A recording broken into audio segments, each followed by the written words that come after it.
In 1877, a young man rode out of the West, and overnight his name became a household word. He'd not discovered a continent or won a war. He was not a great general, a great statesman, or a great scientist. Yet even now, more than 60 years later, the legends which surround him are as vivid as they were then. His name was William Frederick Cody. But to young and old, rich and poor, king and commoner, he's known as Buffalo Bill. This is the story of his life.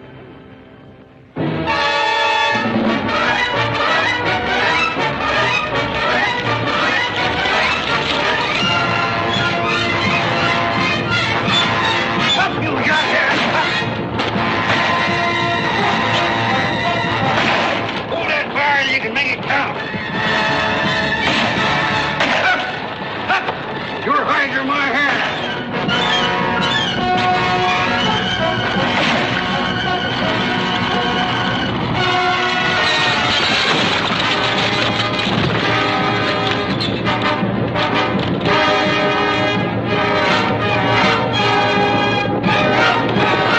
You all right, darling? Yes, boy.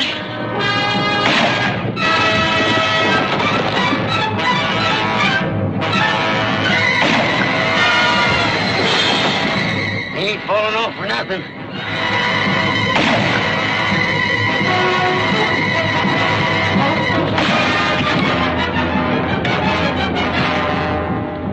Doggone, there they go, and I didn't even get a shot at them.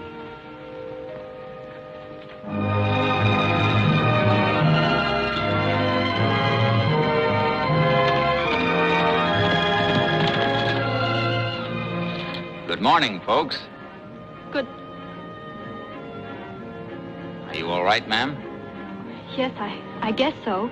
I knew it was you. There ain't another rifle in the world with a bark like that Springfield of yours. Oh, Miss Frederici, I want you to meet up with Buffalo Bill Cody. The best scout, the best shot, the best man on the plains. How do you do? And thank you very much. Cody is buffalo hunter at the fort. Senator Fredericci. Mr. Cody. I guess I'd better go catch them mules. I'll help the sergeant. My daughter and I are grateful, sir. You've saved our lives. Anyone would figure himself lucky for the chance. But not everyone would have acted so courageously. She's right, Mr. Cody. We need more men like you to exterminate these savages. They must be wiped out, root and branch. There's some white men that need wiping out. I don't understand you, sir.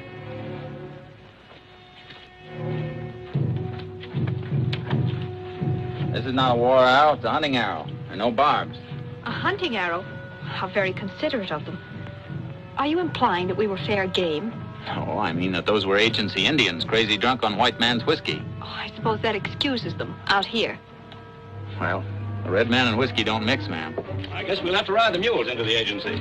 Senator, you and Mr. Carvel can double up on Fanny, and Miss Frederici, you take Hyacinth. Now, if she causes you any trouble, you cuss her out and kick her in the slats. I'll climb up here with Bill.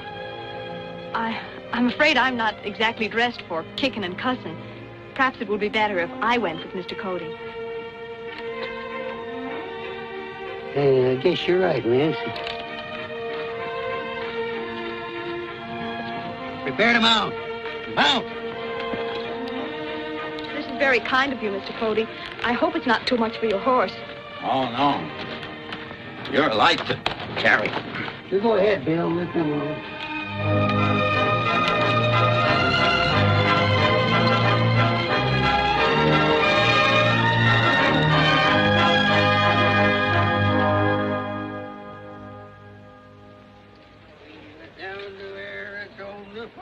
Fight the Indians there. Oh, the drums they roll upon my soul. This is the way they go. 40 miles a day on beans and hay and regular army, oh. Hiya, Chips. I've been waiting for you. Somebody wrote you a letter. Me? That's right, my boy. Who in the world would be writing to you? Well, I don't know, but if you give me the letter, I'll find out. You get yours in your proper turn. The mail is delivered according to rank, and there's plenty ranker than you.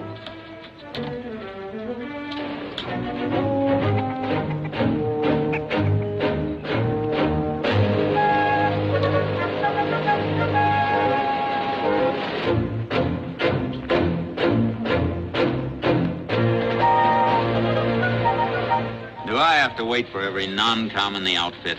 You wait for every non-com and every buck trooper, too. A civilian don't rate.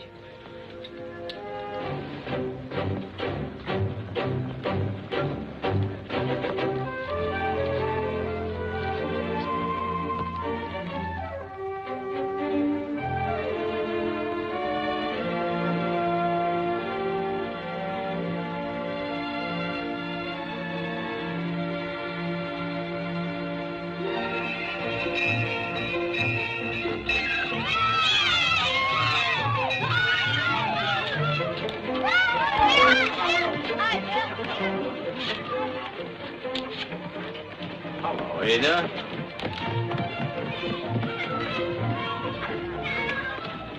You run on home to your mama.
Welcome, Mr. Cody. Welcome. Won't you come in? We have a number of unexpected guests you must meet. Well, maybe I better not stay, Miss Fredericci. I'm not dressed for this sort of a soiree. Oh, nonsense. In these buckskins, you're the handsomest man in the room.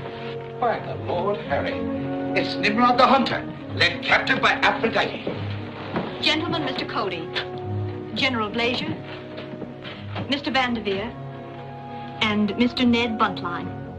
Mr. Cody, sir, we've heard of your indomitable heroism in snatching Miss Fredericci from death at the hand of the bloodthirsty savage. Will you honor me by taking wine? Thank you, Mr. Buntline. Buntline? Buntline, sir, special correspondent of the New York Herald. I'm a man of pronounced temperance principles, Mr. Cody, founder of the National Association of Moderate Abstainers. But there are moments when principle must yield to the importance of occasion. You get help, sir.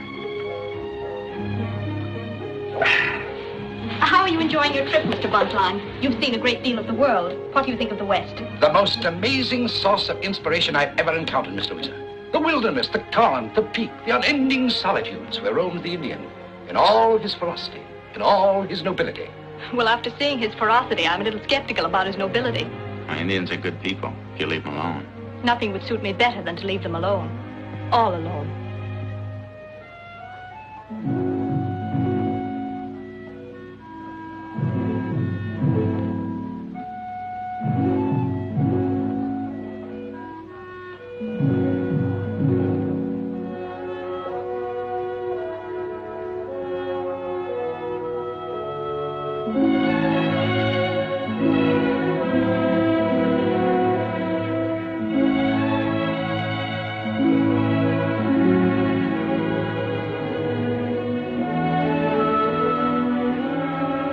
the last to arrive on the glorious battlefield of Shiloh, and the first to leave it. You'll never live that one down, General. Never, ma'am.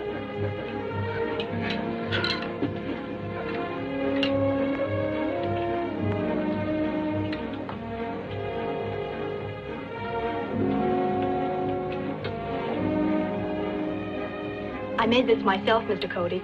I hope you'll enjoy it. It's a trifle.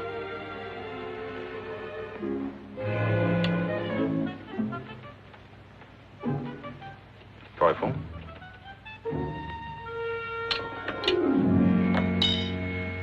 Oh, how stupid of me, Mr. Cody. Do you mind?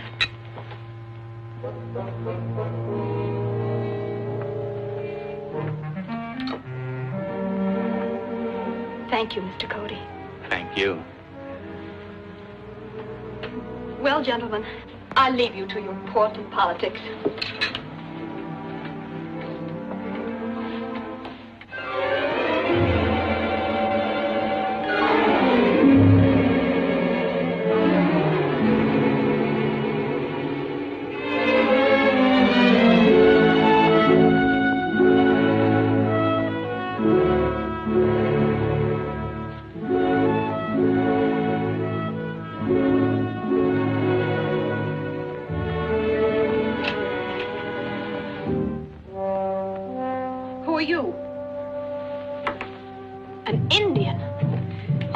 Breaking into my room and stealing my clothes.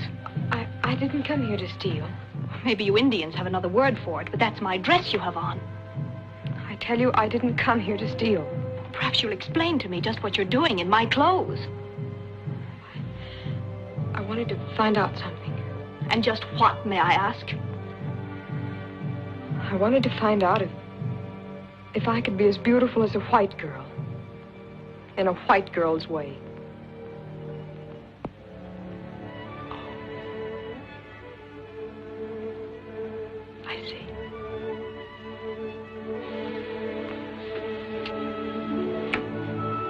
There's your answer.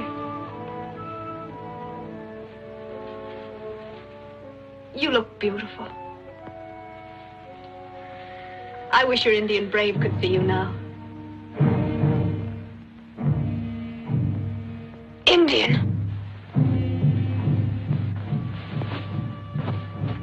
What is it? What did I say to offend you? Please, I'd rather you kept it. It was so becoming to you. I don't believe you. You don't want it because an Indian wore it.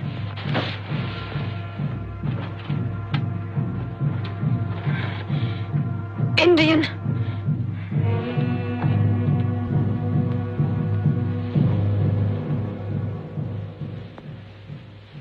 Well, Senator, have I made myself clear? Perfectly. And you may count on my support when the issue comes before Congress. Mr. Vanderveer, why can't you build your railroad around the Cheyenne lands instead of across them? Young man, that would delay construction for over a year and double the cost. Yes, Sergeant? We found him, sir, but we had a little trouble. Bring him in. A distinguished visitor, gentlemen. Yellowhand. Son of Chief Tallbull. Excellent. Let's have a look at him. You think that we can get him to listen to reason? I doubt it. I've gotten nothing out of any of them.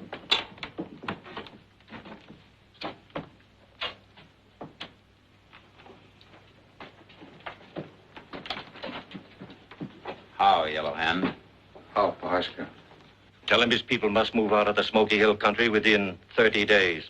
I understand your words. I've been to white man's school. We've hunted and fished together since we were so high. Once you saved Yellowhand's life.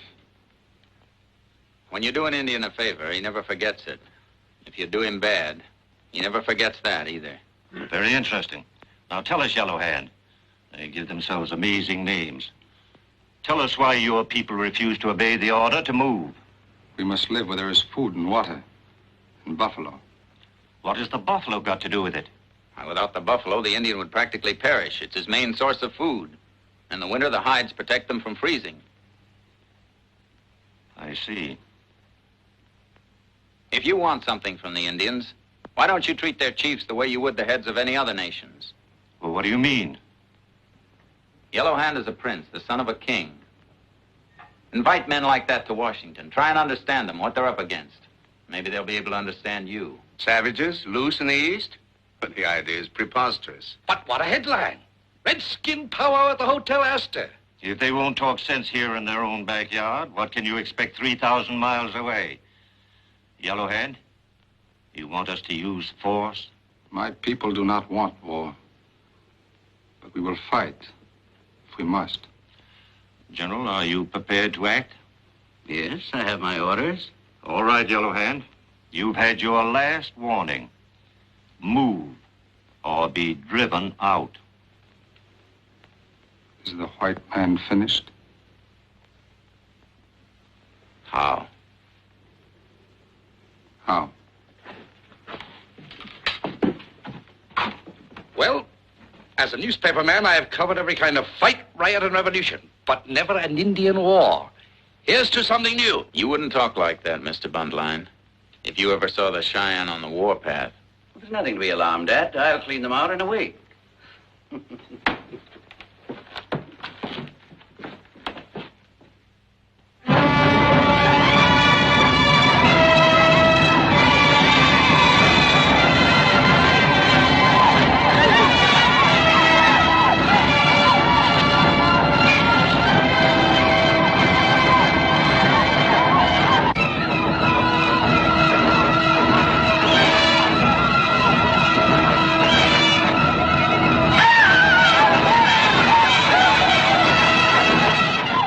Cheyenne had no choice. The tribes gathered and rode to war 1,000 strong. They struck the settlements and outposts like a whirlwind of destruction, killing, burning, spreading terror through the countryside.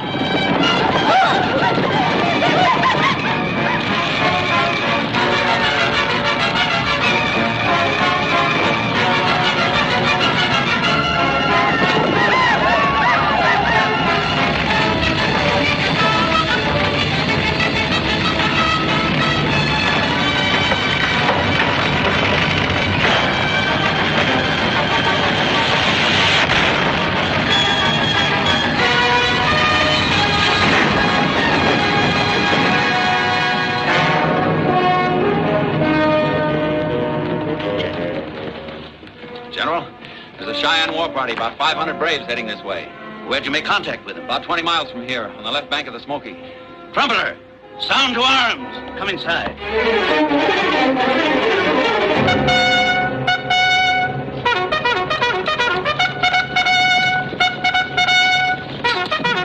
Go swiftly to my brother Yellow Hand. Tell him there's an old man here at the agency, a medicine man, great in the Council of the Whites. You understand, Crowfeather?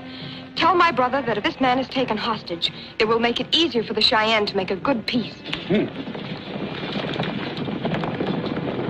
3 days' rations and forage, 120 rounds per man. The column will move in 30 minutes. Very good, sir. You don't mean you're going to meet them out in the open? Certainly I'm going out into the open to meet them. Doesn't sound like a very good idea to me. The Cheyenne are a shifty lot. I'll attend to the strategy, Cody. And my strategy is the attack. Now and any other time.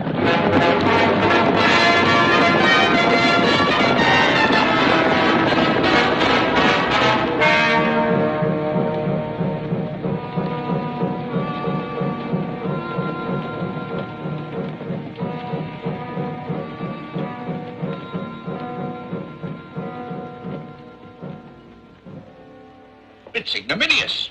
A miserable mule casts eschew, and I, who have been in the very forefront of battle, miss a chance to ride in Blazier's column. Maybe you're not missing anything by being left behind. I guess not. Don't you think the Cheyenne will give Brazier a battle? If they do, it won't be where he's looking for it. You know the Indian, Cody, don't you? Nobody knows the Indian. I've had to fight him since I was 14. Pony Express, stage driving, scouting. Indians never do what you expect.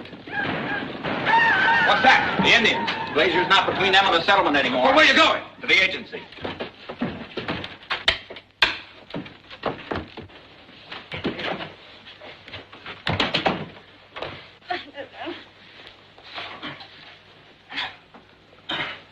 You all right, ma'am?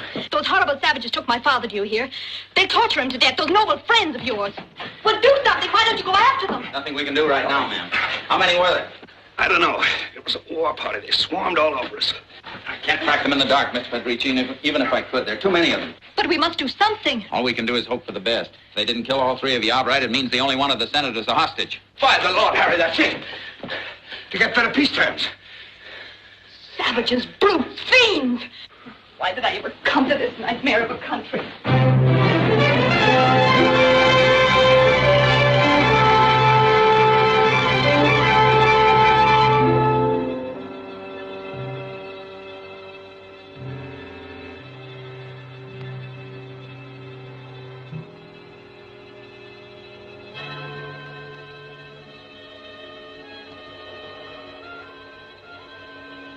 How?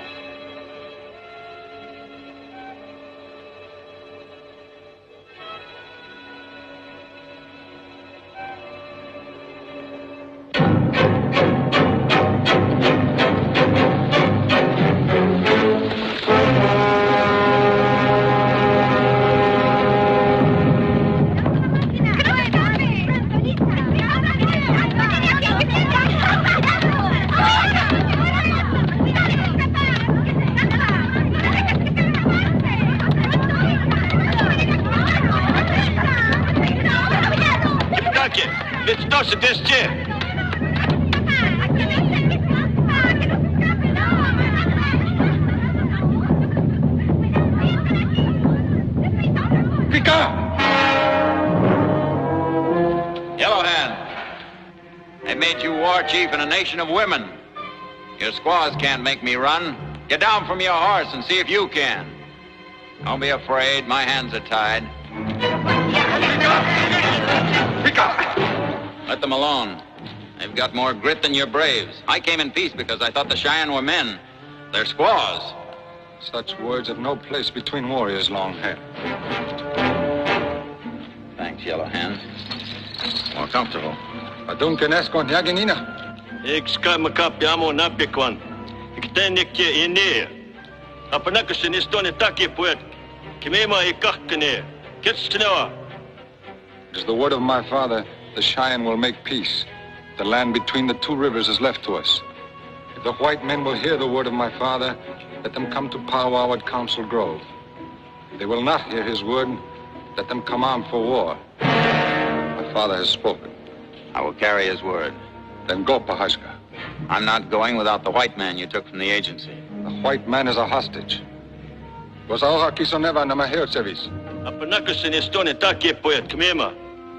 father says his price will be told at the powwow.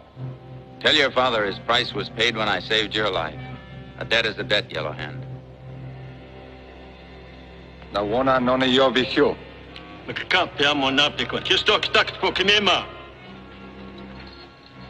A debt is a debt.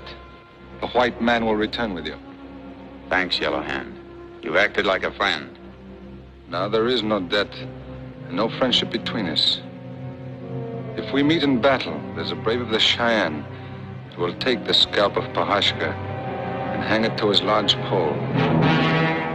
It may be easier to hang it than to take it, Yellow Hand.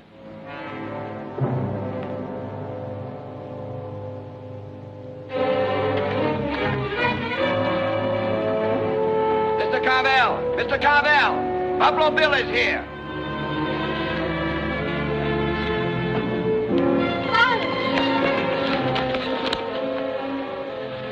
Better get the senator to bed, Miss Louisa. He's worn out. We'll help him, Miss Louisa. Take my arm, Senator. Thank you.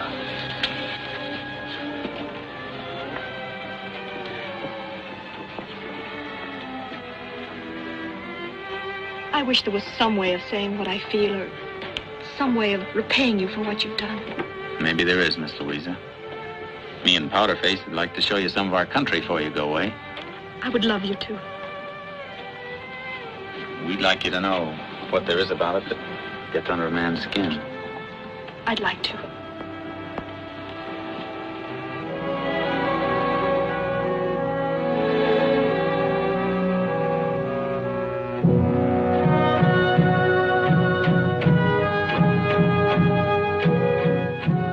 Representatives of the United States of America and of the Cheyenne Nation, thine below as a solemn pledge of faith and agreement. Do you agree? Nina, ituan itax, See, Noxon? Tax, Noxon. I sign.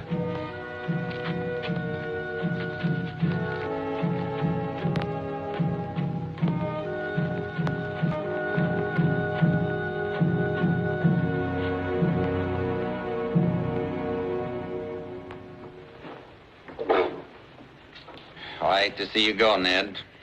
Now that the fighting's over, what'll you be writing about next?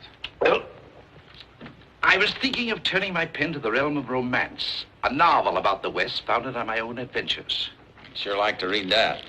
You know, Bill, I was even considering including some of your exploits. But no, you'd never do for a hero of romantic fiction. Guess you're right about that. You look like a hero, act like a hero, you even rescue the heroine, but you don't marry her. Well, I'm going to. What? You mean Miss Louisa? I sure do. You've asked her? No, not yet. Oh. Come in. Oh, Mr. Buntline. Are you ready, Bill? Just about, I should say, ma'am.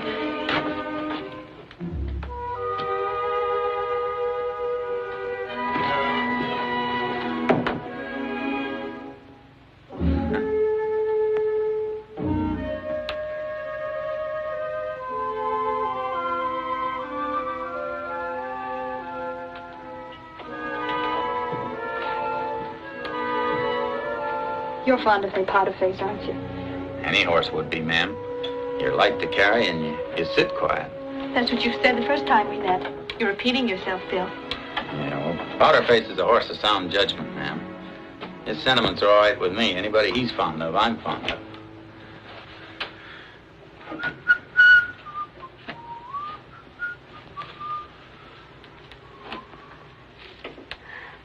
That's a lovely blanket, Bill.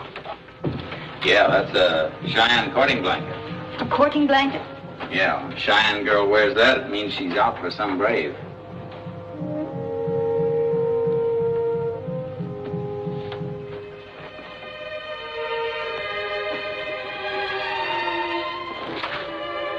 How does she wear it? Like this.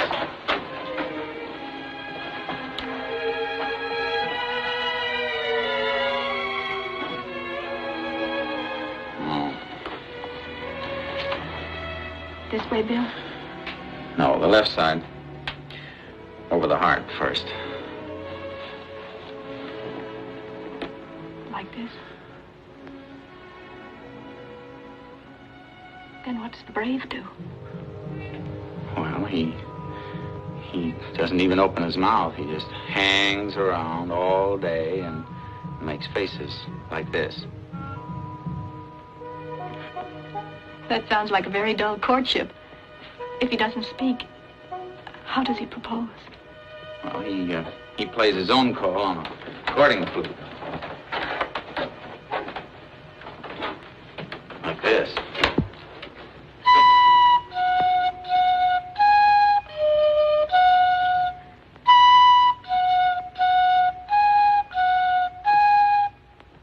What does the girl do if she wants to accept him? Well, she opens the left side of the blanket and takes him into it.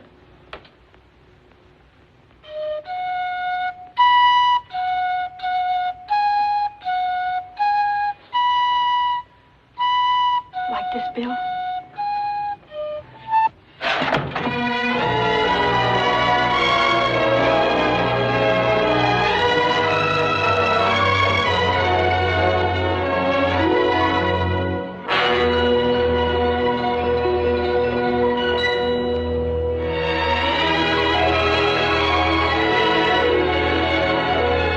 And so the lady from the east became the bride of the man from the west.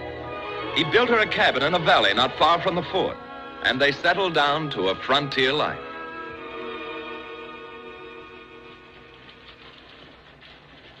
Hey, Bob! Hey, Chip! Oh, hey, oh!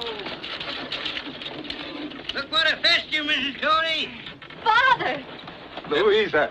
Why didn't you let us know you were coming? Why, didn't you get my letter? No. The letter you want, I got one here for you, Mrs. Cody.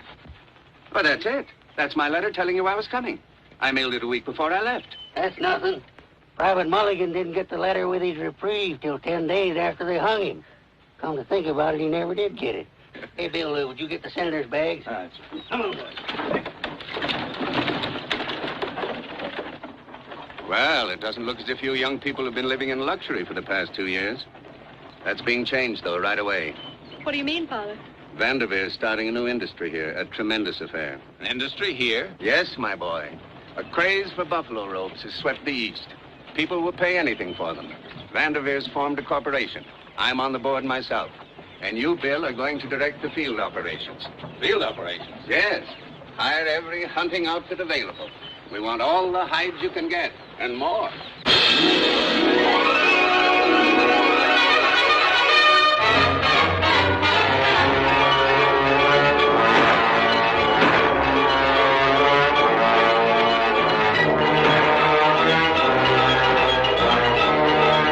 Vanderveer's new industry grew to amazing proportions almost overnight.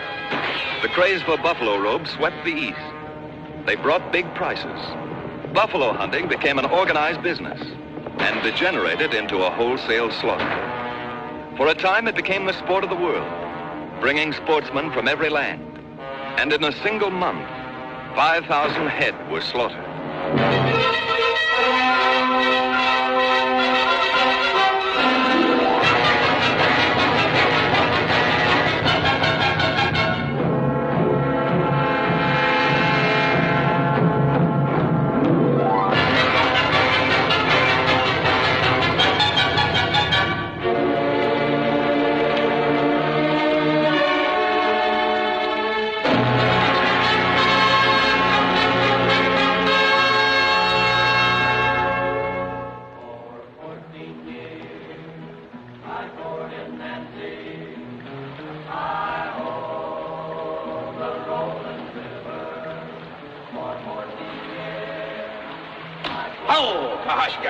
How are yourself?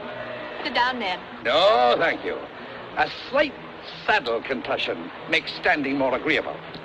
How does the Grand Duke like buffalo hunting? Thinks it's the greatest sport he's ever seen. Nothing like it in Russia. He wants you to come over and join him in postprandial potations. What's that? Fire water. Afraid you'll have to excuse me tonight. I'm tired. Say, Ned, I've been looking at these papers you sent over, and they've got me worried. How so, my guilty Nimrod? Bill's been wondering about the large scale this buffalo hunting has been assuming. It seems to be going on everywhere. This started out as a business proposition. Now they're shooting them out of train windows for sport. There's a limit to even the buffalo, you know. Limit? Oh, yes, my boy. I suppose there is a limit to the sands of the seashore. But who's going to count them? Maybe you're right, Ned, but it worries me. What worries me is whether the Grand Duke is overstepping the bounds of moderation. I'll carry your apologies. Thanks, Ned. Good night, Mrs. Cody. Good night. Bill, why didn't you join the Grand Duke? It's not very often you're going to get a chance to hobnob with royalty. I like my present company better. You know, I was afraid when I brought you here, but now I'm glad. You've been happy. Bill, at this moment, I'm happier than I've ever been before. I'm happy, too. I'm tired. Nothing in the world can move me right now. I wonder. No, siree. Not even the Grand Duke himself could budge me tonight. Suppose it was someone much more important than the Grand Duke. Who could that be?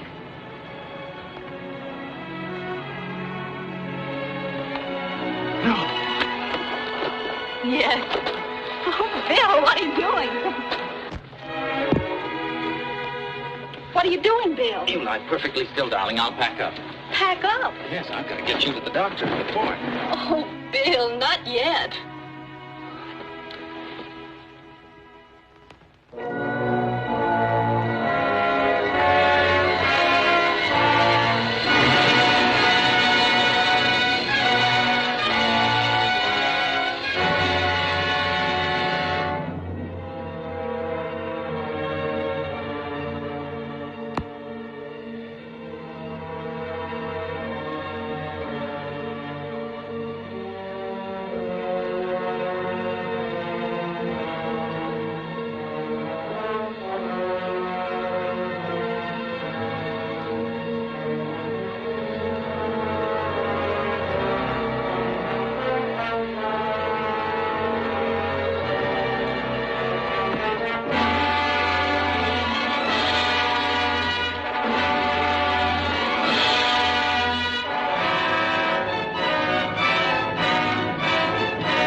Grande.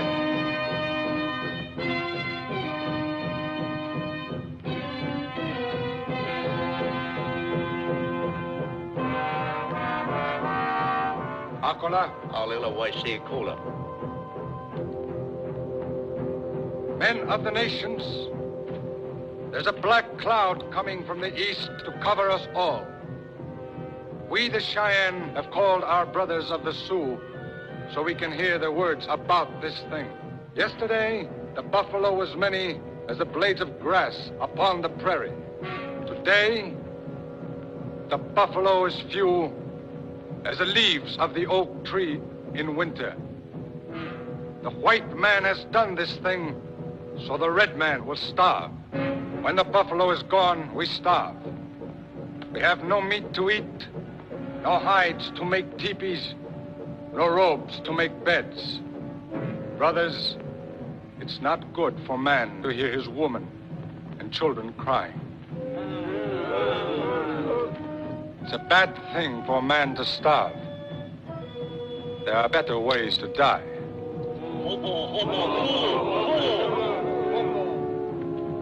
The word of the Cheyenne is the word of the Sioux. Let both people be bound by the belts of the war chiefs.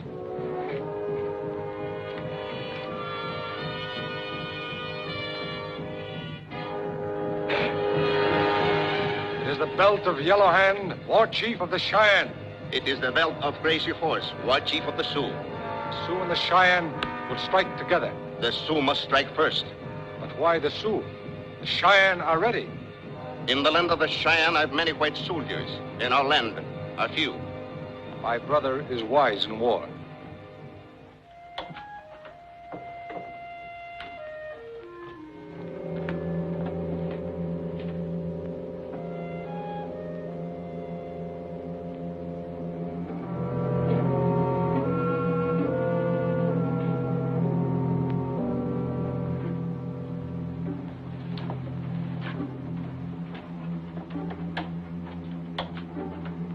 Children,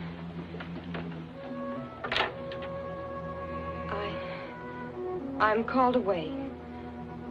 I must go back to my people. Go to your homes. There will be no more school.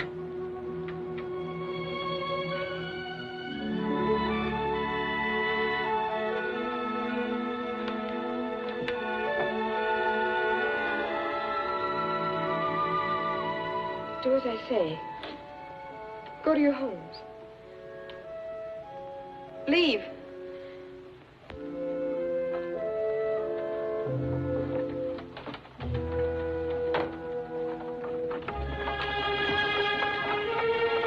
Do you have to drive so slowly, Bill? I'm not taking any chances. I'll get you to the doctor, all right? Don't you worry, sweetheart.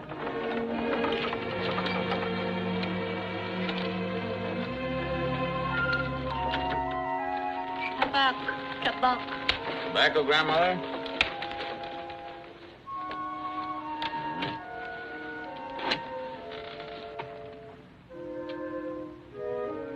There you are.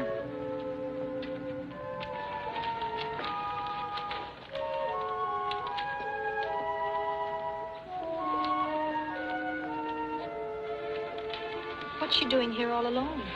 She's just old. Indians get too old to travel, why they're left behind with a little food and fuel. To die? Yeah. That's terrible. Can't we do something for her? Well, it's the way of her people. There's nothing we can do. Here am I going to bring a new life into the world, leaving an old woman behind to die. That's nature's way, Louisa. When anything becomes too old to be useful, it's just pushed aside. But it shouldn't be. That's why we have civilization.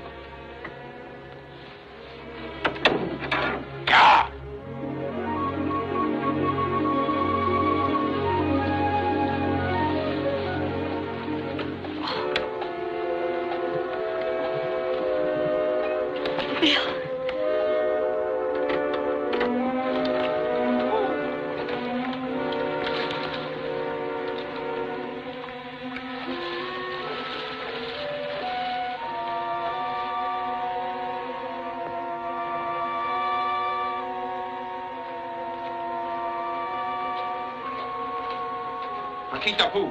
Kid.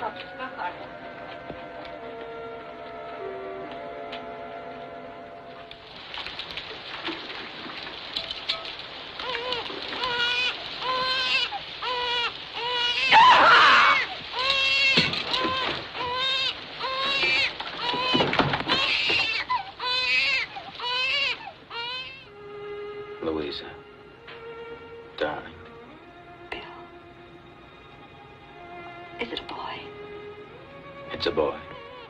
Is he perfect? Listen to him. Give him to me. Ante, Canuzzi. You all right?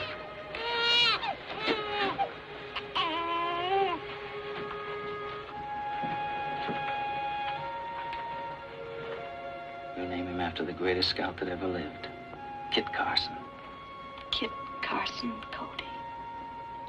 It's a lovely name. Bill, couldn't we take him east? East? Well, what would we be doing in the East? I want him to be safe. To have care, doctors, schools.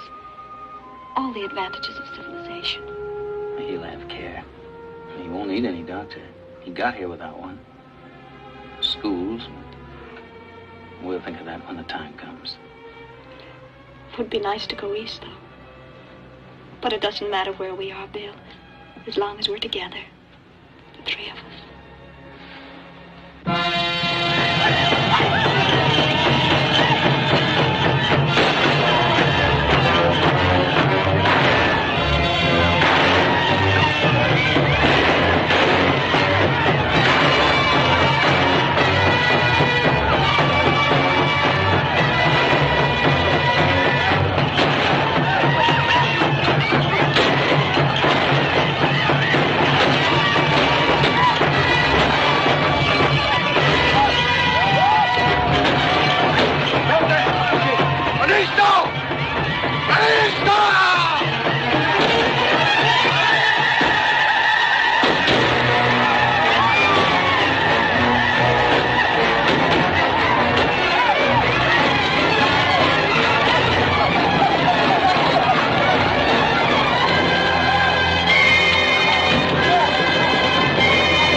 Cody, this is providential. I need you. We're moving out. Moving? Where, sir? Man, haven't you heard?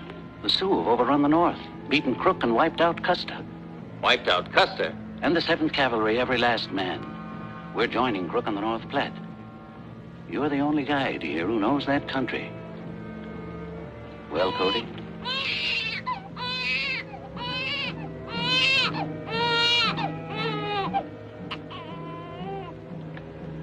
You see how it is, General. Yes. But you know what this disaster means.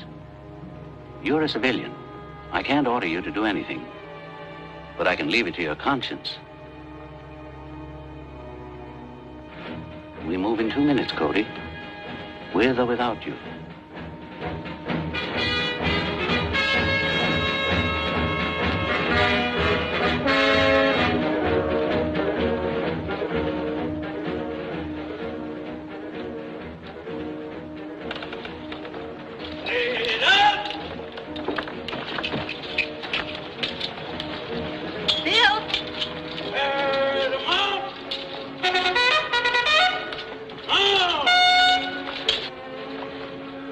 Bill, you can't go. I don't want to go. But you're going.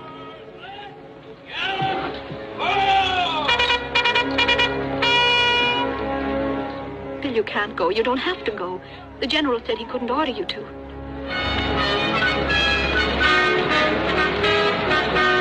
Bill, you can't leave us. Nothing matters so long as we're together, the three of us. Bill, I loved you. I could endure anything as long as you were with me. You wanted a son, and I bore him for you like a squaw. But he's mine as much as yours. If you leave now, it's forever. I'll take him back east with me, to civilization, to safety.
We're making a big mistake, General. Our main problem is to keep the Cheyenne from joining forces with the Sioux. You're way off, Cody. The Cheyenne haven't risen.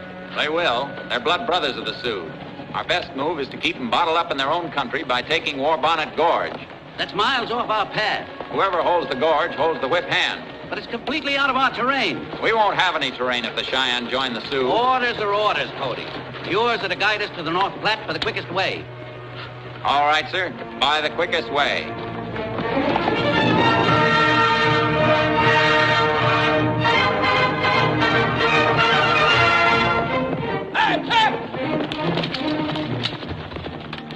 We're changing direction here. I thought the North Platte would be that way. Oh, this is a shortcut. The old man wants to go by the quickest way. Trooper Smith, hold on and tell A Troop to change the direction. Clancy, wake up. If you fall asleep again, I'll travel a price out of you.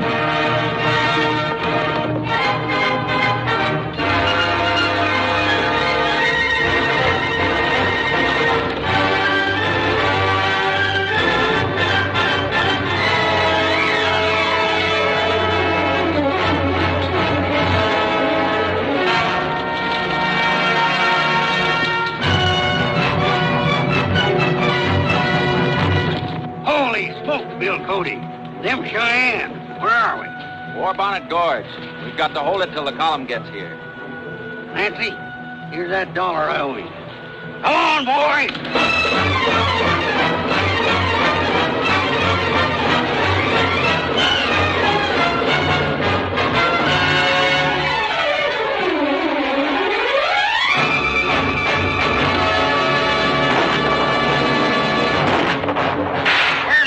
Anyway, I never thought I'd live to see the day when I'd be praying for the size of his ugly mug.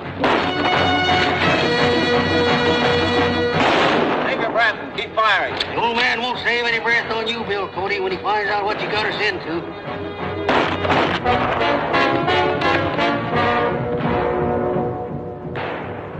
Sounds like the point's engaged, General. Sound the gallop!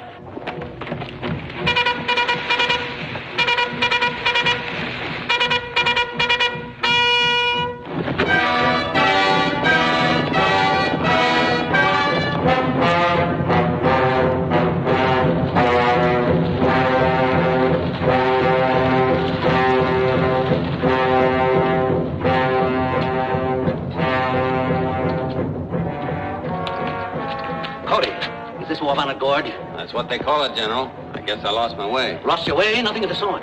Deliberate disobedience of orders. I'll have you shot, hung for this. Shooting's too good for you.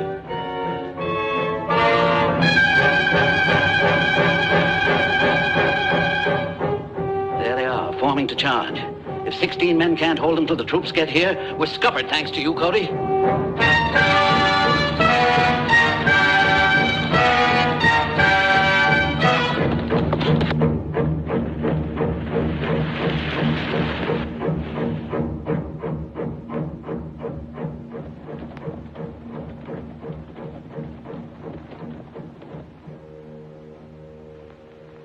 What's that madman doing? Making medicine? Wait. That's Yellowhand. Don't shoot! You fool, what do you think you're going to do? Save you 5 minutes, maybe, so the troops can get here.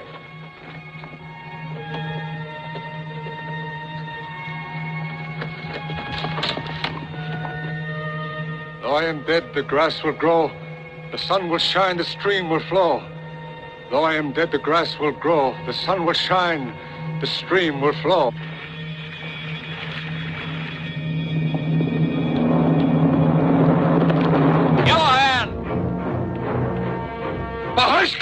Turn back, Yellowhand! Take your people back to their own country! The Cheyenne have no part in this war! The Cheyenne have part in this war. The white men have fallen before the Sioux. Now they will fall before the Cheyenne. There is no need for war. Let us speak fair words in council. There are no fair words in the mouth of a white man. This time it is the lances of the Cheyenne that will speak. And now! Why do you turn away, Yellowhand? You said a brave of the Cheyenne would hang my scalp in his lodgepole. I don't see him, Yellowhand. Where is he? In the lodges of your women? Ah, Boshka! There it is!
a friend of yours, Bill?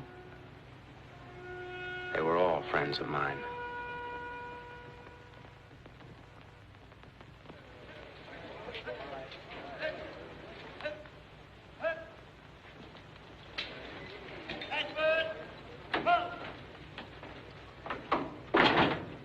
Hiya, Chips. Anything for me? Figures you'll get it in the order of your rank. I'm thinking that won't be soon, what with 6 months' mail to be sorted. Supposing I find it myself. If you find it, you can keep it. You'll get no delivery from me except in the proper military manner. And you know what that means. Yeah. We're down into Elvin for the fighting. Here's one. Yeah. Is your wife? No. It's from the President of the United States. He wants me to come east. I told you, Bill Cody, you'd get in trouble for leading them troops the wrong way. Is it to get a court-martial? No. It's to get a medal. A medal, you say? Yeah, for the battle at Warbonnet Gorge. Hey, I was in that, too. Maybe there'd be one for me.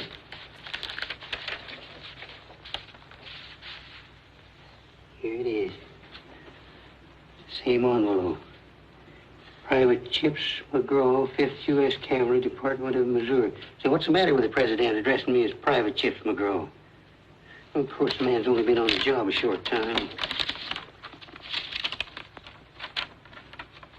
In conformance with Army Regulations 248 and a half, Private Chips McGraw, having completed 20 years enlistment, is hereby retired from active service in the U.S. Army by order of the Secretary Philip Sheridan, Second Lieutenant and Adjutant.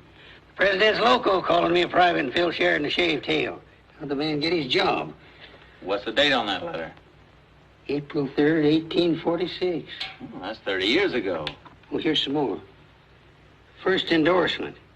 The above order having been temporarily misfiled and in view of possible inconvenience incurred by the delay in its transmission, Private McGraw is authorized to proceed for permanent residence to the Old Soldiers' Home at Skittleboro, New York.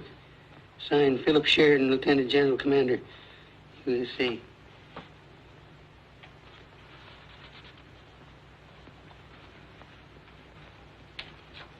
Me that's been praying for a letter for 50 years. This is what I get. Tough luck, Chips. We'll go east together anyhow. In the prime of my life. Me that's just whipped the Cheyenne and could do it again with one hand. Going to the Old Soldiers' Home.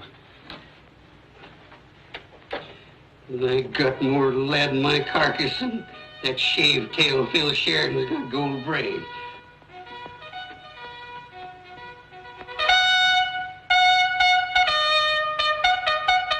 Retreat, is it? Retreat to the Old Soldiers' Home. Chips!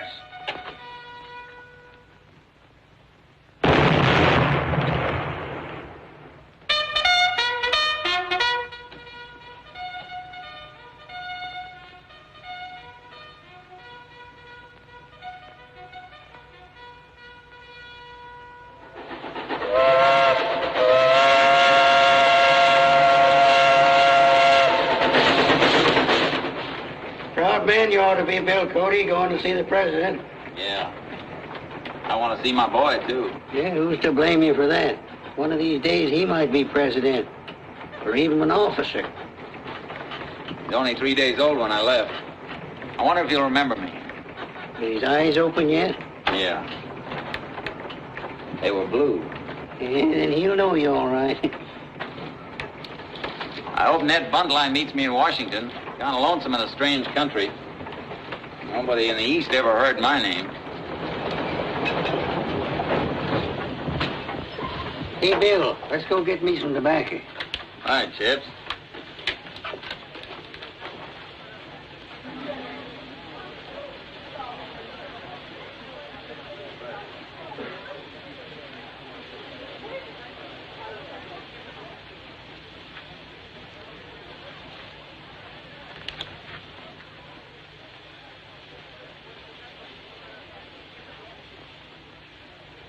Hey, Bill! Bill, come here.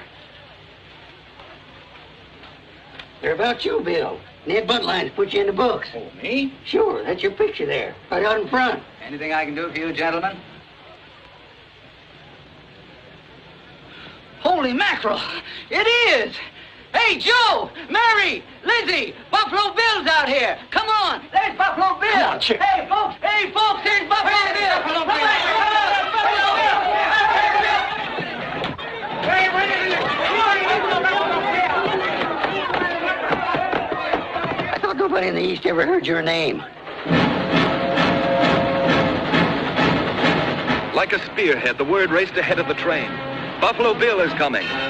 Men, young and old, in the cities and on the farms, looked up from their humdrum jobs and saw the shining face of adventure in the young hunter and Indian scout from the far west.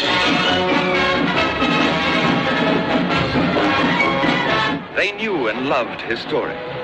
And as he passed by, for one brief moment, they seemed to share in all of his daring exploits. Adventures they themselves could never have.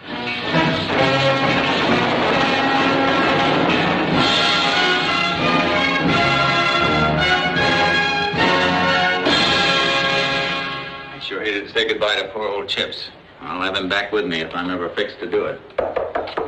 Come in.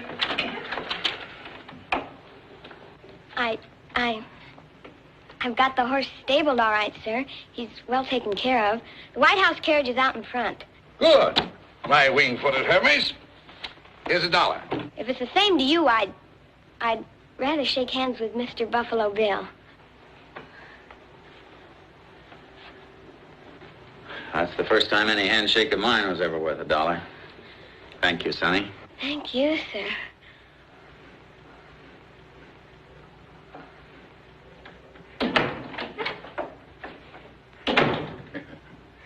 Let's get this foofer over with. I want to see my son. You'll see him just as soon as the president has decorated you with a congressional medal.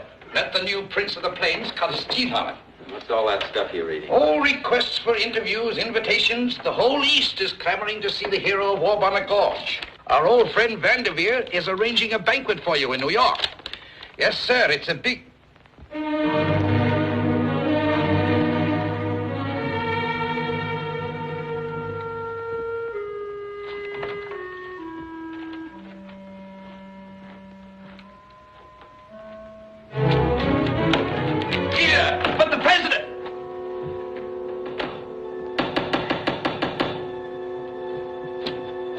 Where's my son?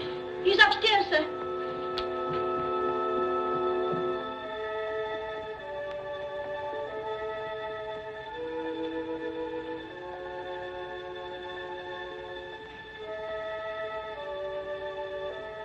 No.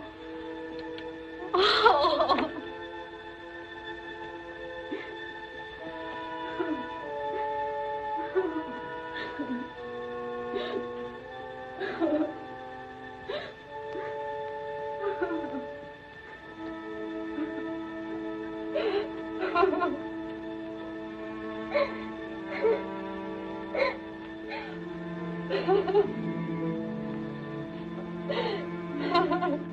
What killed my son?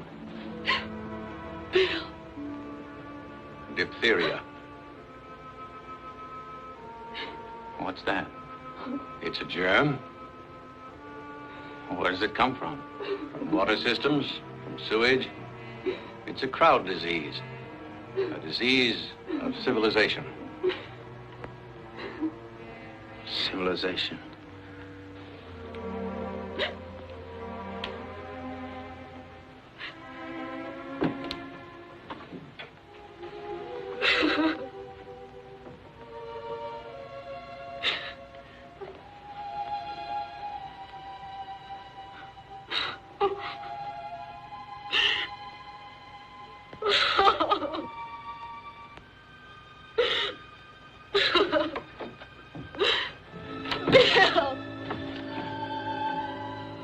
The West wasn't good enough for him.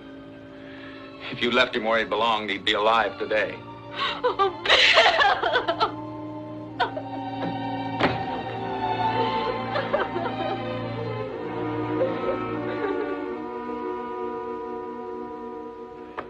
president knows why you didn't show up, Bill.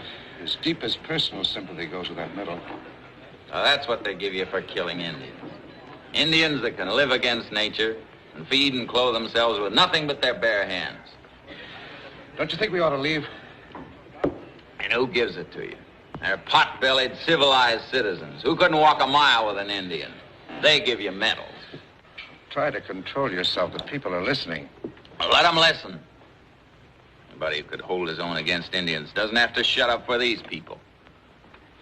Any 10-year-old kid who was born and raised like an Indian could whip the daylights out of him. Any kid.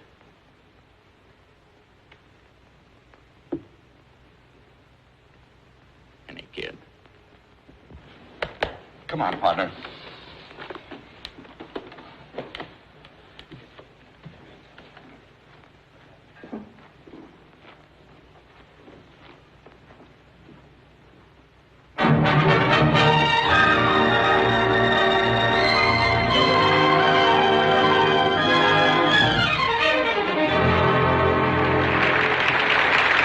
Civilization, Mr. President, creates its own forces.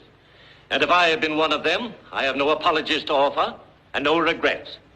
My ambition to see civilization move westward on tracks of steel has been severely criticized by certain elements of the press and even on the floor of Congress. On the other hand, there are those better qualified to express an opinion who believe, like General Sherman, that the only good Indian is a dead Indian. We have here tonight a guest who knows more about the frontier than any man living, and who, if we hold with General Sherman, has made more good Indians than any other man in the West. Mr. President, ladies and gentlemen, Buffalo Bill. Take it slowly. Don't get nervous.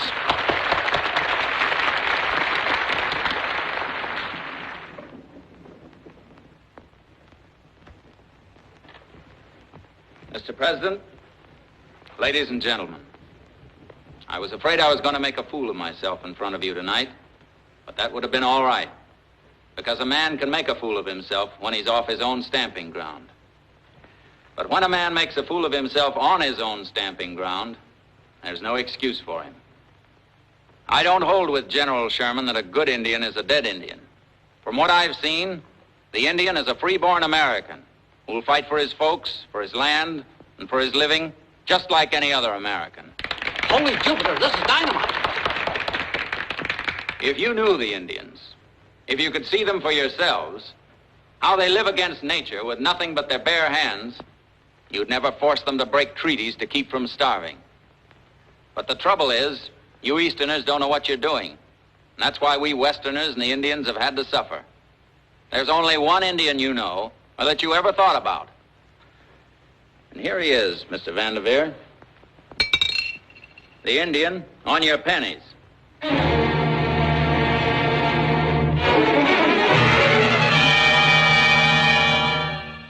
do you realize what you're up against?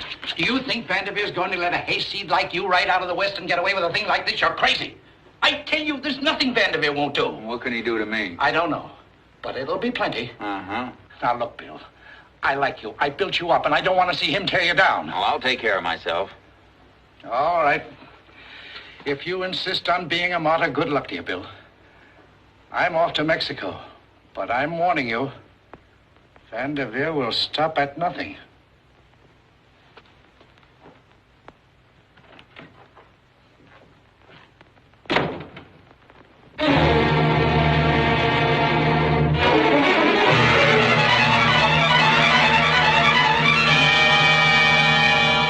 Buffalo Bill is all right.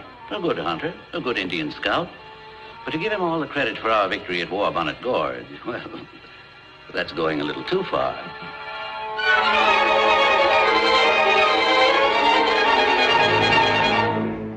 I tell you, Buffalo Bill's a fraud. I was at War Bonnet Gorge myself. He didn't have any more to do with killing Yellow Hand than I did.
Try your eye, mister. A dime will get you $1. What's the matter? Ain't you got no sporting blood in you? Maybe. Haven't you? Sure. You got a dime, but I'll gamble this against your $1. What's that? Judas. Hey, Muldoon! Come here! Will you look what this hobo wants to sell for a dime? Holy St. Patrick. The Congressional Medal. Where did the likes of you get this? The place called War Bonnet Gorge. War Bonnet Gorge. Well, think of that now. Well, I'm taking you to a place called the Station House. What for? It's my medal. I'm Buffalo Bill Cody. And I'm Jenny Lind. Now, will you take a walk with me, or must I sing you a lullaby with me nightstick? I am Buffalo Bill Cody. You know, if I was pretending to be someone, I wouldn't be that faker.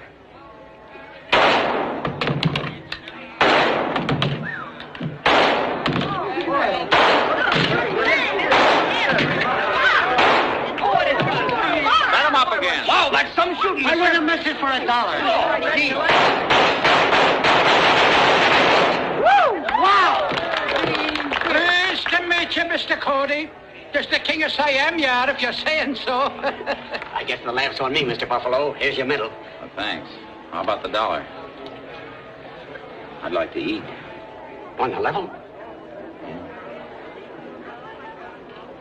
Say, maybe me and you can do a little business. Louisa, torturing yourself like this. He's gone. Make a new life for yourself. Divorce him. No. I can't stand seeing you suffer, my dear. Why don't you go to him? That's really what you'd like to do. Forget your pride. He's worth it. I wish I'd had the courage to stand up to Vanderveer when I found I'd been deceived. Do you know where he is now? No. How he's earning his living?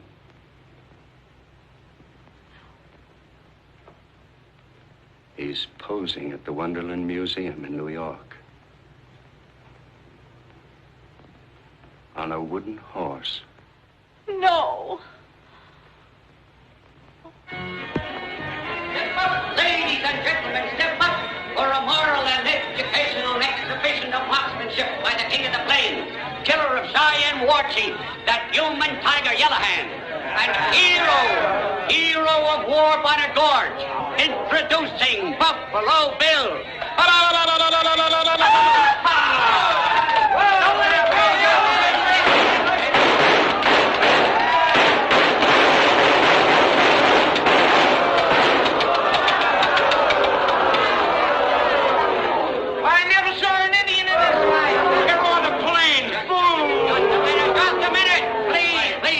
The management is aware of a difference of opinion as to Mr. Cody's exploits. Be that as it may, ladies and gentlemen, in order to prove that he is well able to do anything he claims to have done, the management makes this standing offer at each and every exhibition. It will give the sum of $1,000 in gold should Mr. Cody fail to shoot a silver dollar from between the fingers of any man, woman, or child who will volunteer to hold the same. Why don't you hold it yourself, mister? Because it is an unfortunate weakness of human nature to distrust a man of my profession. Ladies and gentlemen, you would think it was a trick. That is why the offer is made to you. I furnish the dollar. You furnish the fingers. Now, are there any volunteers? Step right up. Anyone at all? Come on, any volunteers in the crowd? Anybody at home? I'll hold it. The management assumes no liability. Now, madam, if you'll step back on that little platform, and there's no reason for you to be nervous.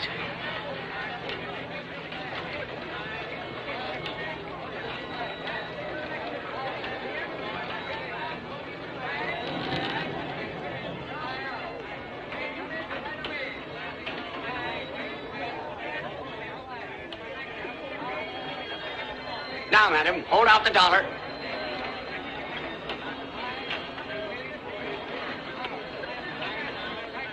Wait! Don't fire! her. She's holding a penny.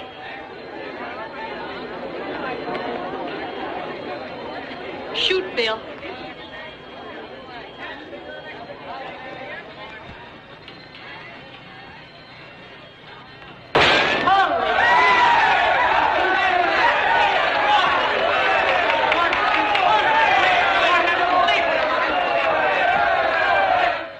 You're still fond of me, aren't you, Powderface? I've never known him to be wrong.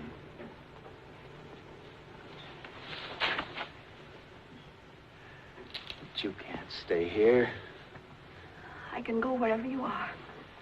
Once I made the mistake of leaving you. But I'm a man on a wooden horse. You saw for yourself tonight.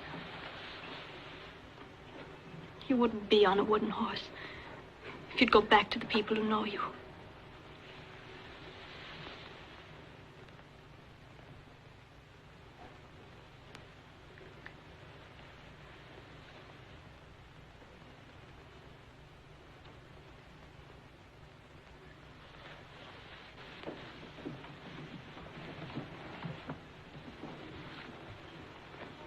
You don't belong in this crowded ugliness. Bill, let's go west tomorrow. I'll never go west until I can look an Indian in the face. But you're all alone. What can you do for the Indians here? I don't know. But I know that here's where it's got to be done.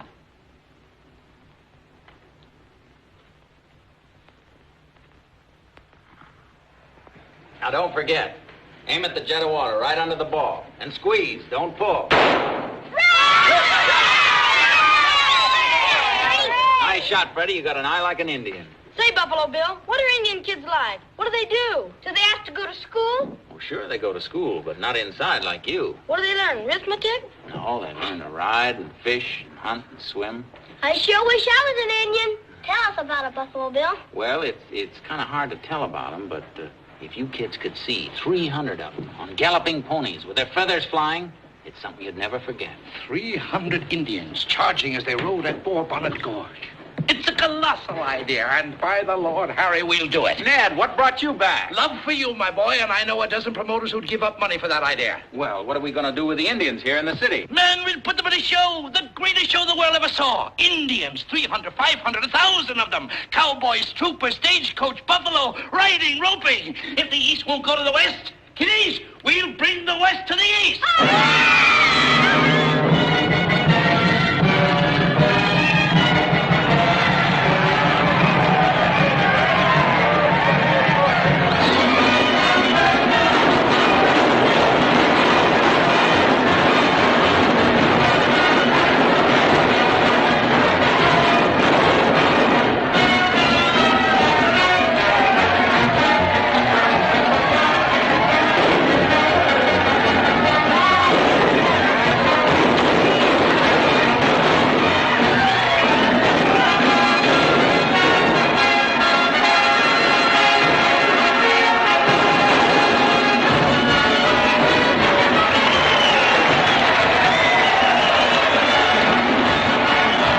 Almost overnight, Buffalo Bill's Wild West show captured the imagination of the public. He brought the western frontier and the Indians to the sidewalks of New York.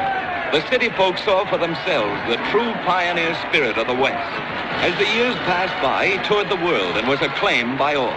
Presidents shook his hand. Queens and prelates gave him gifts. And children the world over gave him their love.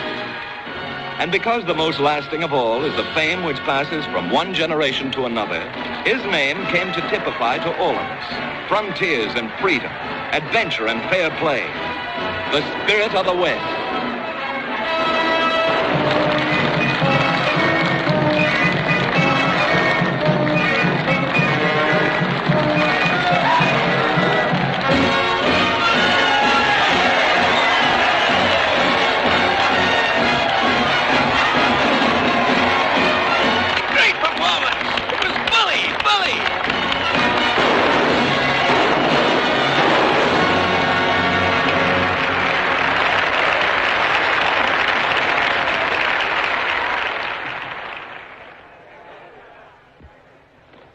Ladies and gentlemen,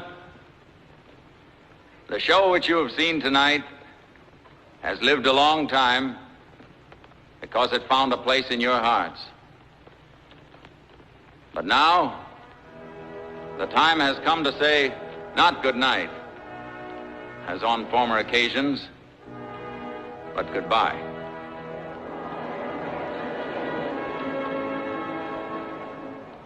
Hand in hand, my wife and I are returning to our home in the West, to the sunset.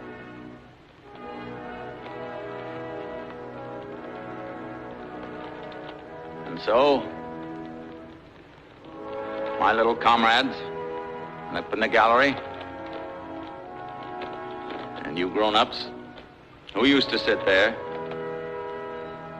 I want to thank you from the bottom of my heart for all you've meant to me. Goodbye. God bless you. And God bless you too, Buffalo Bill.